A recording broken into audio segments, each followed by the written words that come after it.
सम्मानित साथियों,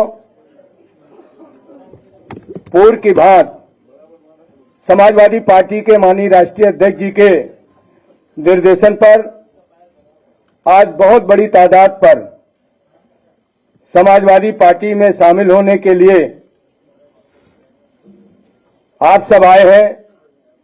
मैं आप सभी का इस लोहिया सभागार में हार्दिक स्वागत करता हूं, अभिनंदन करता हूं। पार्टी में शामिल होने वालों की कड़ी में हमारे बीच में पूर्व विधायक श्री रुश्दी मियां अपने सैकड़ों साथियों के साथ बहुजन समाज पार्टी छोड़कर श्री रुश्दी मियां पूर्व विधायक बहुजन समाज पार्टी छोड़कर आज समाजवादी पार्टी पर आस्था व्यक्त कर रहे हैं और उनके सैकड़ों साथी, कुछ यहां हैं, कुछ बाहर हैं, वो सभी समाजवादी पार्टी में आस्था व्यक्त कर रहे हैं। इसी श्रृंखला में वरिष्ठ नेता पूर्व मंत्री उत्तर प्रदेश सरकार श्री शिव कुमार बेरिया जी, जो काफी दिनों से निष्क्रिय बैठे थे, शिव कुमार बेरिया जी लंबे समय से समाजवादी आंदोलन में रहे हैं और आज सक्रिय होने के लिए अपने सभी साथियों के साथ समाजवादी पार्टी के माननीय राष्ट्रीय अध्यक्ष जी के समक्ष आए हैं। रसूलाबाद और कन्नौज के लोग हैं, सैकड़ों की तादाद पर आज यहां आए हैं। मैं उन सभी का स्वागत करता हूं।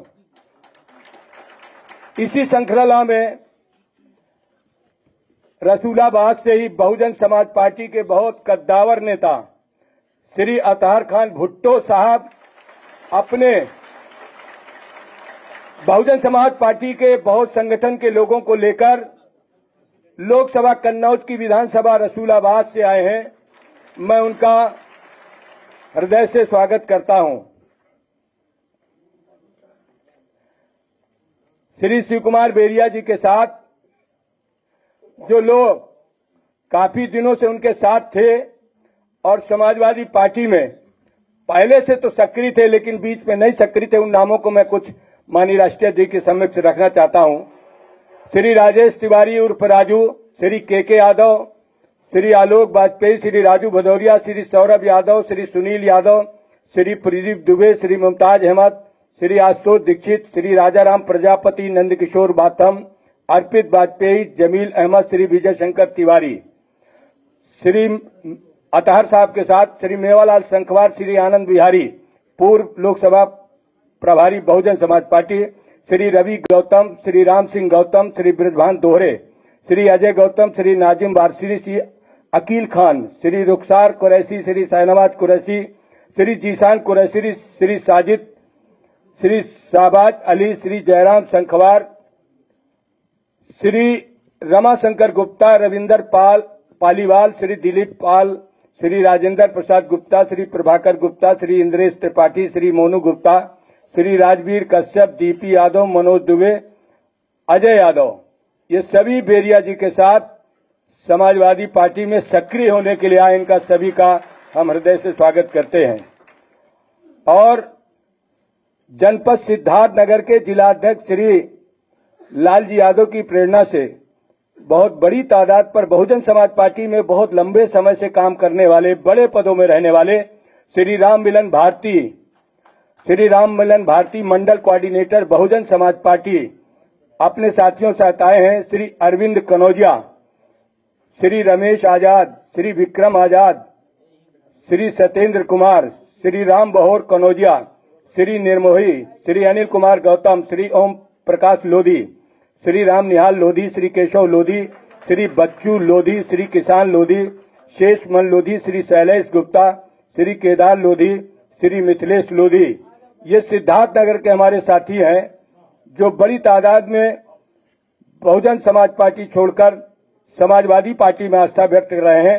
मैं इन सभी साथियों का हृदय से आभार व्यक्त करते हुए इनका अभिनंदन करता हूं। इसी कड़ी में मेरठ जनपद के पंडित अंकित शर्मा, जो पवन पांडे जी द्वारा प्रेरित हैं, श्री पंडित अंकित शर्मा भारतीय जनता पार्टी छोड़कर समाजवादी पार्टी में अपने सभी साथियों के साथ आए हैं। श्री अंकित शर्मा जी के साथ कुछ नाम मैं आपके सामने प्रस्तुत कर रहा हूं। श्री सुधीर कांत शर्मा, राष्ट्रीय महामंत्री अखिल भारतीय ब्राह्मण महासभा। श्री सत्य प्रकाश मिश्रा, राष्ट्रीय कोषाध्यक्ष अखिल भारतीय ब्राह्मण महासभा। श्री वेद प्रकाश शर्मा, राष्ट्रीय उपाध्यक्ष भारत गौरव रत्न अखिल भारतीय ब्राह्मण सभा। श्री उमेश कुमार शर्मा, सरधना। श्री अजीत शर्मा, श्री मुनेश शर्मा, श्री दिनेश प्रधान जी, डॉक्टर कवि बंधु जी, ये सभी लोग मेरठ के हैं और बड़ी तादाद में भारतीय जनता पार्टी को छोड़कर आज समाजवादी पार्टी में शामिल हो रहे हैं। इन सभी का मैं हृदय से स्वागत करता हूं। इसी श्रृंखला में स्वर्गीय राजा राजीव कुमार सिंह, जो समाजवादी पार्टी से मंत्री थे, मिनिस्टर थे, उनके पुत्र सुपुत्र श्री राजा राजकुमार सिंह। श्री राजा राजकुमार सिंह बड़ी तादाद पर अपने साथियों सहित आज समाजवादी पार्टी में शामिल हो रहे हैं। हम उनका हृदय से धन्यवाद देते हुए स्वागत करते हैं। और सूची बहुत लंबी है, प्रेस के भाई बहुत देर से बैठे हैं, तो मैं राष्ट्रीय अध्यक्ष जी की अनुमति से वो सूची सभी पत्रकार भाइयों को मैं उपलब्ध करा दूंगा। तो जो प्रमुख नाम थे वो मैंने आपके समक्ष रखे। इन सभी साथियों का अभिनंदन करते हुए मैं राष्ट्रीय अध्यक्ष जी से इजाजत चाहूंगा।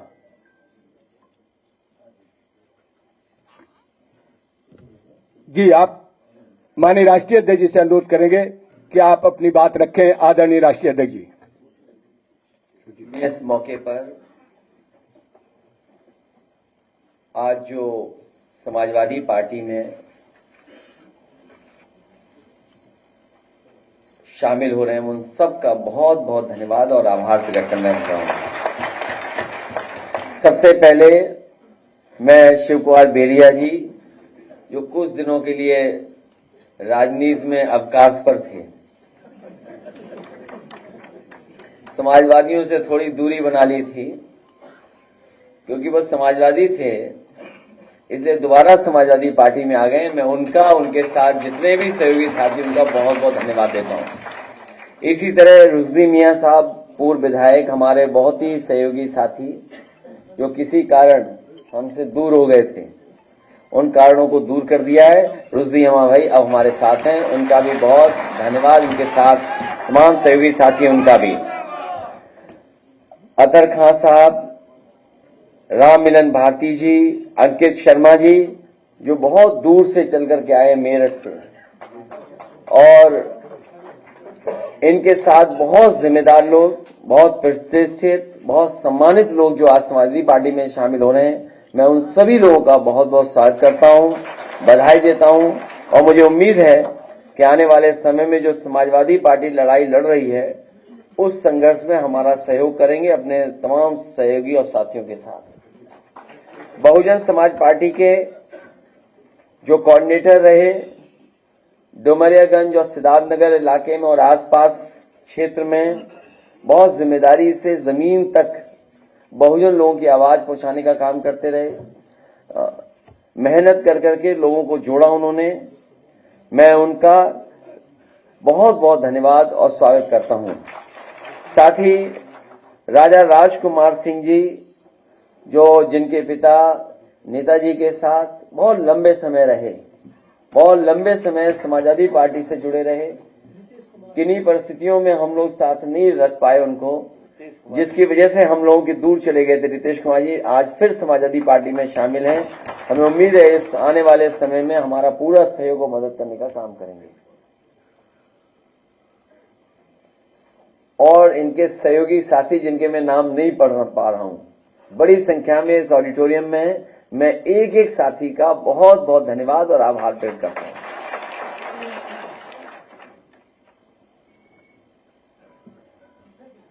सर आज आप ज्वाइनिंग करा रहे, कल के दिन लखनऊ में बीजेपी और कथित तौर पर जो यादव समाज के लोग थे उनकी तरफ से कार्यक्रम कराया गया। मनीष यादव नाम के युवा थे, मुख्यमंत्री मोहन यादव को बुला के कार्यक्रम रखा। मोहन यादव ने सीधे सीधे चैलेंज आपको किया, जो बातें उन्होंने कही कि यहाँ पर आएंगे किसी एक परिवार की नहीं है, समाज के लोग किसी एक चीज से नहीं जुड़े हुए। कैसे देखते हैं आप उनकी बात? ये सब मैंने जब आपके ही साथियों ने मुझसे सवाल पूछा था, ये बहुत पुरानी ट्रिक है और बीजेपी होशियार है। बीजेपी और बीजेपी के जो थिंक टैंक बड़ा होशियार है। कब कौन सी चाल चलनी है, कब ढाई चाल चलनी है, कब प्यादा चलना है। लेकिन हमारे पास बहुत सारे वजीर हैं, आप इनको पहचानते हैं? वो प्यारे मोहन हैं। उसी कार्यक्रम में इसलिए मैं कहना चाहता हूं ये सब ओल्ड ट्रिक्स हैं। जब समाजवादी पार्टी अपना पीढ़ी परिवार बढ़ाने में जुट गई तो इस लड़ाई को कैसे कमजोर किया जाए, कैसे ध्यान हटाया जाए, कैसे डिस्ट्रैक्ट किया जाए, उसका वो रास्ता अपना रहे हैं। लेकिन आपको दूसरा पहलू देखना चाहिए कि भारतीय जनता पार्टी के अपने ही लोग जिन्हें टिकट दी कोई ना कोई बहाना ढूंढ रहे हैं, कोई ना कोई तरीका बता रहे हैं या कोशिश कर रहे हैं कि उन्हें टिकट ना मिल जाए। तो इससे ज्यादा कमजोर भारतीय जनता पार्टी कब रही होगी जब उनके ही लोग पार्टी या टिकट को छोड़ करके जा रहे हों। और फिर भारतीय जनता पार्टी को याद रखना चाहिए कि सिर्फ पेपर लीक से ही भाजपा के लगभग 2.25 लाख वोट लीक हो चुके हैं। इसकी भरपाई कहां से होगी? कितने वोट लीक कर गए उनके? 2.25 लाख। और भारतीय जनता पार्टी को कम से कम जनता का यह जवाब देना चाहिए कि अगर हम आंकड़े ठीक तरीके से जनता को समझा ले जाएंगे तो जनता के सामने क्या जवाब होगा भारतीय जनता पार्टी का पास? क्या 1 लाख किसान आत्महत्या कर चुका जब से भारतीय जनता पार्टी सरकार में आई है। 1 लाख किसान। और आंदोलन के तहत जिनकी जान गई वो भी हजारों हैं। ये वो लोग हैं जो 3 काले कानून लाए थे। कितने किसान शहीद हो गए। और आज भी किसान आंदोलन कर रहा है और एमएसपी मांग रहा है। क्या एमएसपी देने का इनके पास कोई रास्ता है? और रास्ता भी कैसे बनेगा जब उधार पैसा बढ़ गया हो, देश के ऊपर कर्ज बढ़ गया हो, जिस सरकार ने नोटबंदी की हो और उसके बाद कर्ज बढ़ा हो और फिर 15 लाख करोड़ से ज्यादा किसान का कर्ज माफ नहीं किया, बड़े बड़े उद्योगपतियों का कर्ज माफ किया। और हो सकता है जिन किसानों का कर्ज माफ होना चाहिए नहीं किया, या हम दूसरे तरीके से देखें वो कभी जांच का विषय भी हो सकता है कि जिन उद्योगपतियों का कर्ज माफ हुआ है क्या उन्होंने इलेक्टोरल बॉन्ड्स तो नहीं दिए थे भारतीय जनता पार्टी को? यह बड़ा सोचने का सवाल है कि कहीं ऐसा तो नहीं भारतीय जनता पार्टी ने जिन उद्योगपतियों का कर्ज माफ किया हो उनसे इलेक्टोरल बॉन्ड्स भी लिए हों और बाद में उन्हीं उद्योगपतियों को कर्ज दे दिया। दुनिया में हमें बताओ कौन सा देश इस तरह की अर्थव्यवस्था चलाता होगा जहां पर पहले तो लोन दिया जाए, जब वो डिफॉल्टर हो जाए तो उनका कर्ज माफ हो, फिर उन्हें कर्ज दे दिया जाए और कर्ज के माफ करने के बहाने इलेक्टोरल बॉन्ड्स ले ली जाते हो। अरे हमने तो कह दिया जांच की मांग, सुना नहीं आपने या स्किप कर गए वो भी आप? इसलिए जहां किसान की आय दोगुनी का वादा किया था, क्या किसान की आय दोगुनी हो गई इस महंगाई में? और फिर नौजवान, वो बेटी जो इसने आत्महत्या कर ली, क्या कहा उसने? माफी मांगी पिता और मां से, मां और पिता से माफी मांग करके उसने आत्महत्या कर ली क्योंकि पेपर लीक हो गया, वो अपना भविष्य बनाना चाहती थी। दूसरा कन्नौज का बेटा ब्रजेश पाल, उसने अपनी जान दे दी डिग्री जला करके। जो लोग निवेश का सपना दिखा रहे थे और बड़े बड़े आयोजन कर रहे थे। आप लोगों को ब्रेकिंग सेरेमनी में बुला करके आपको कूपन दे रहे थे खाने का। बताओ, कूपन दिया प्रेस के लोगों को खाने का कि खाना खाए बिना मत जाना। कहां है नौकरी, कहां है रोजगार? और बताओ कितने नौजवानों की जान जा रही है, आत्महत्या कर रहे हैं। तो इसका सवाल का जवाब है कि सरकार के पास कोई? इसीलिए भारतीय जनता पार्टी के लोग घबराए हुए हैं। ये जनता को फेस नहीं करना चाहते हैं। आय दोगुनी हुई नहीं, नौकरी मिली नहीं, और फिर नौजवान कहां खड़ा है? इजराइल जाने के लिए वॉर जोन में। पता नहीं भर्ती और ज्यादा न खोल दें कि जिसको आना है आइए। शुरू में तो पत्रकार साथी भी गए थे कवर करने। जब वो मामला खराब हुआ ज्यादा तो पत्रकार साथी सब बाहर वापिस आ गए भारत। लेकिन अब नौजवान जा रहा है। सोचो कैसी सरकार है जो गरीबी को एक्सप्लॉइट कर रही हो। गरीबी को एक्सप्लॉइट कर रहे, गरीबों को एक्सप्लॉइट कर रहे हैं, क्योंकि नौजवान के हाथ में नौकरी रोजगार नहीं है। यहां पे वो मजबूरी में अपना भविष्य बनाने के लिए और परिवार की देखभाल के लिए वो विदेश जा रहा है। वो भी कहां? वॉर जोन में। रशिया भेज दिया, वहां लड़ रहे हैं बेचारे यूक्रेन में। तो ये सब सवाल हैं जिनका जवाब भारतीय जनता पार्टी के पास नहीं है। और डबल इंजन की सरकार को, या डबल इंजन की सरकार जो कहती है हम न जाने कितना मुनाफा और लोगों को लाभ पहुंचा रहे हैं, अभी किसान चाहे बुंदेलखंड हो या उत्तर प्रदेश के दूसरे हिस्से का, क्या उसकी डबल मदद हो रही सरकार से? कम से कम अब तो सरकार सोचे और डबल मदद करे उनकी। जो नुकसान हुआ है ओलावृष्टि और बारिश से और आंधी तूफान से, जो डबल इंजन की सरकार है, क्या किसानों की डबल मदद करेगी? दिल्ली और लखनऊ मिलकर के जो नुकसान हुआ है क्या भरपाई करेगी सरकार? कार्यक्रम मोहन यादव का था, नारे लग रहे थे अखिलेश यादव जिंदाबाद, दुहाई देने लगे कि यूपी में ससुराल है हमारी, कुछ वक्त हो। प्यारे मोहन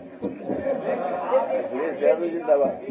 आप बेरोजगारों की बात कर रहे हैं, नौजवानों की बात कर रहे हैं, अग्निवीर की बात कर रहे हैं, पेपर लीक की बात कर रहे हैं, और ये सब सवाल जब आप सरकार से करते हैं, सरकार धर्म को आगे करती है और धर्म को आगे करने के बाद इन सब मुद्दों को जो है भटका देती है। इससे आप कैसे काउंटर करेंगे? आप जो इन सवालों का जवाब आज नहीं दे रहा है, उससे बड़ा कोई अधर्मी नहीं हो सकता।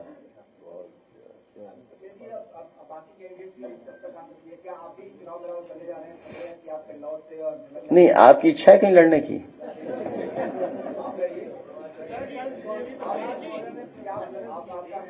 बहुत जल्दी तय हो जाएगा सब। अब बीजेपी की सूची देखिए आप, क्या सूची है वो, जो सब हारने वाले हैं।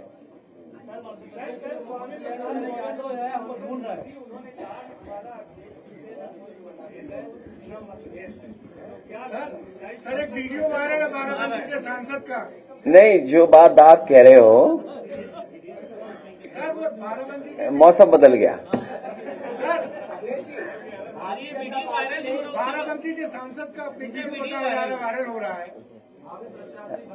क्या है, मैं सुना नहीं। बाराबंकी के सांसद का वीडियो किस पार्टी के हैं? किस पार्टी के? मैंने देखा नहीं ना, मुझे जानकारी इस बारे में नहीं। मेरी जानकारी में नहीं है कुछ। नहीं, मेरी जानकारी में नहीं है सब बात। अजय मिश्रा नहीं, सर अजय मिश्रा टेनी को दोबारा टिकट दिया गया है किसानों के। तो आप बीजेपी से क्या उम्मीद करोगे भाई? बीजेपी क्या कहती, किसानों की आय दोगुनी होगी। क्या इस महंगाई में आय दोगुनी हो गई? 1 लाख किसान ने आत्महत्या की है अभी तक, जब से भारतीय जनता पार्टी की सरकार आई है। दुनिया में शायद इतना कर्ज किसी देश के ऊपर नहीं होगा। कर्ज उद्योगपतियों को दिया, उद्योगपतियों का कर्ज माफ कर दिया। और फिर ये जो घटना हुई थी तेजिंदर ब्रिक की, तो जान बच गई तेजिंदर ब्रिक की, उसकी भी जान चली जाती। और उन्हीं जिन पे आरोप थे, बताइए, टिकट दे रहे हैं। तो इससे किसान का क्या भला होगा? इससे जनता को समझ लेना चाहिए कि भारतीय जनता पार्टी कैसी पार्टी है। अब पार्टी विद डिफरेंस यही है कि जो चाहो सो करो और हम तो आपके साथ हैं। सर जो आप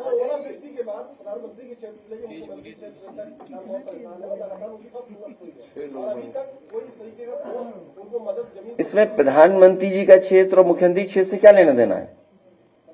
जो पॉलिसी है, दिल्ली और लखनऊ मिलकर के मदद करते हैं, तो जो लोग ये दावा करते हैं डबल इंजन की सरकार का, तो किसानों की डबल मदद करें।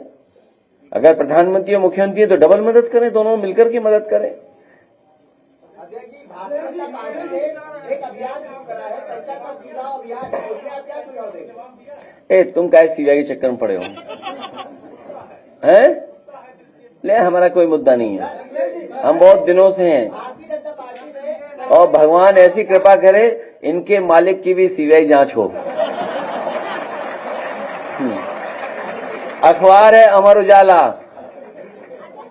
उनका फार्म हाउस है बरेली में, और कारोबार है कहीं और भी। ये सवाल का जवाब ही है। जब बात किसान की चल रही तो सीबीआई क्यों ले आए आप? ए भगवान, इनकी जरूर जांच हो। नहीं देखिए, ऐसा है, ये सीरियस मत लो, आप सीरियस मत लो। बहुत दिल पे ले ली इन्होंने बात।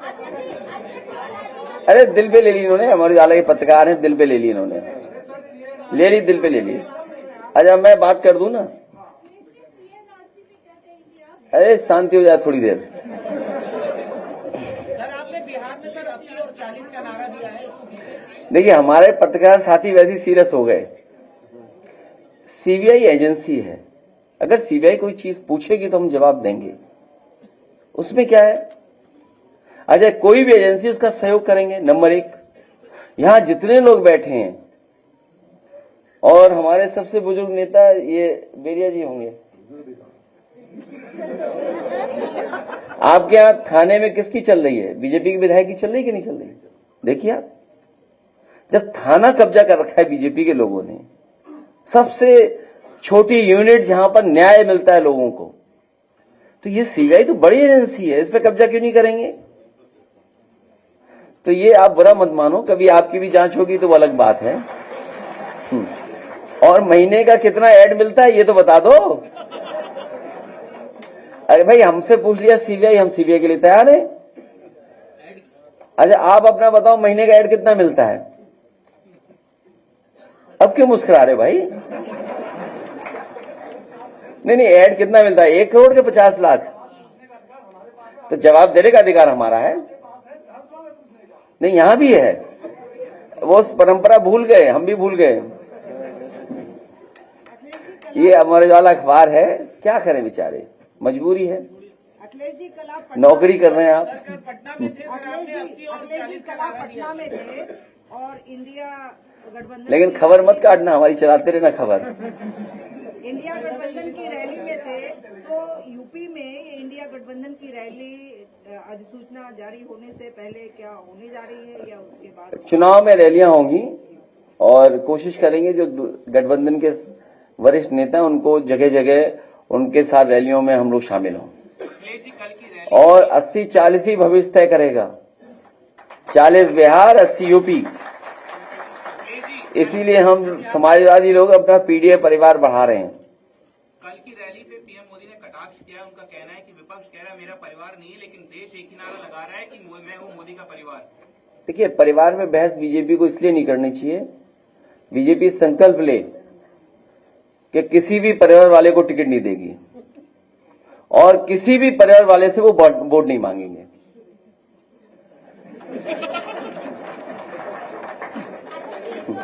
शिक्षक अभ्यर्थी प्रदर्शन कर रहे हैं और प्रकाश जावड़ेकर ने कहा ये समाजवादी पार्टी टोपी लगवा करके करवा रही है। क्या चीज? जो 68 शिक्षक अभ्यर्थी प्रदर्शन कर रहे हैं उनको ये जावड़ेकर ने कहा है कि लाल टोपी लगाकर ही प्रदर्शन। बीजेपी रहेगी तो नौकरी भी खत्म हो जाएगी, आरक्षण भी खत्म हो जाएगा। इसलिए कई मौकों पर कहा कि ये समुद्र मंथन की तरह संविधान मंथन का समय है। एक तरफ वो लोग हैं जो संविधान के रक्षक हैं और दूसरी तरफ वो लोग हैं जो संविधान के भक्षक हैं। जो अधिकार हैं वो छीने जा रहे हैं। इसमें सवाल किसी दल का नहीं है, उन बच्चों का है जो कई दिनों से, कई साल से वो न्याय मांग रहे हैं सरकार से। हम उन बच्चों को भरोसा दिलाते हैं जब कभी भी समाजवादियों को जनता ताकत देगी उनको न्याय देंगे और जो हक और सम्मान उन्हें मिलना चाहिए संविधान के तहत, उसके लिए लड़ाई समाजवादी पार्टी लड़ेगी। बताइए सर,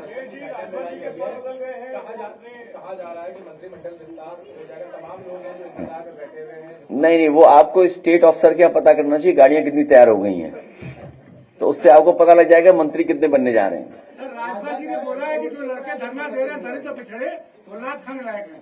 क्या राजभर जी ने बोला है कि दलित तो पिछड़े लड़के जो आंदोलन कर रहे हैं वो लात खाने लायक। वो खुद जाके वहाँ क्या खा रहे हैं? ये ठीक कह रहे हैं आप, वो क्या खा रहे हैं?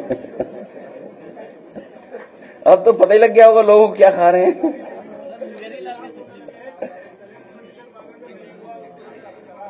चलिए, मैं प्रेस के साथियों का धन्यवाद देता हूं, लेकिन प्रेस के साथियों जो लखनऊ वालों से भी तो पूछा करो ये सब सवाल, केवल हमसे ही पूछते हो, वहां नहीं जाते सरकार में पूछने, सवाल नहीं होते।